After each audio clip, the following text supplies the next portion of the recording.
என் கொம்பை காண்டாமிருகத்தின் கொம்பை போல உயர்த்துவீர். புது எண்ணெயால் அபிஷேகம் பண்ணப்படுகிறேன்.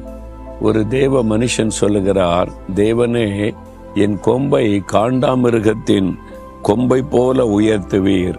புது எண்ணெயால் நான் அபிஷேகம் பண்ணப்படுகிறேன் அப்படின்னு சொல்லுகிறார். காண்டாமிருகம் பார்த்துருக்கீங்களா? காண்டாமிருகம் பார்த்துருப்பீங்களா? ஜூல பார்த்துருப்பீங்க. நான் ஆப்பிரிக்கா தேசத்திற்கு ஊழியத்தை போயிருந்தப்போ ஊழியமெல்லாம் முடிந்தாரு.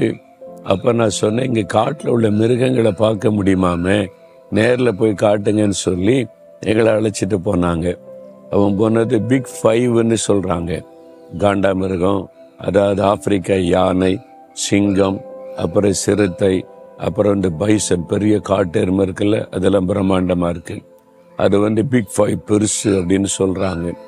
அதில் காண்டாமிருகம். அப்போ எங்களை ஜீப்பில் கூட்டிகிட்டு போனாங்களா, ஒரு இடத்துல பார்த்தா நிறைய காண்டாமிருகம்.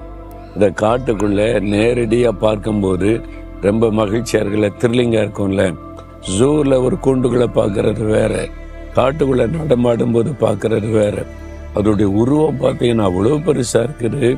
அதோடைய தோல்லாம் பார்த்தீங்கன்னா அது மாதிரி அதை பார்க்கும்போதே தெரியுது அதனுடைய உறுதி, அதனுடைய ஒரே இரும்பு மாதிரி இருக்குது. அதனுடைய கொம்பு தான் விசேஷமானது. ஒற்றை கொம்பு உள்ள காண்டாமிருகம் இருக்குது, இரட்டை கொம்புகள் உள்ள காண்டாமிருகம் இருக்கிறது. காண்டாமிருகத்தின் சிறப்பே அதனுடைய கொம்பு தான். கொம்புக்கு முன்னால எதுவும் நிற்க முடியாது. அந்த கொம்பை வச்சு அது முட்டி தள்ளிடுது. எதுவுமே சிங்கம் கூட அது பக்கத்துல நெருங்க முடியாது. அந்த கொம்புல தூக்கி வீசிடும். அந்த மாதிரி பலன் உள்ளது அந்த கொம்பு. ஆண்டவரே, என் கொம்பையும் காண்டாமிருகத்தின் கொம்பை போல உயர்த்துவீர் என்று பக்தன் சொல்லுகிறான்.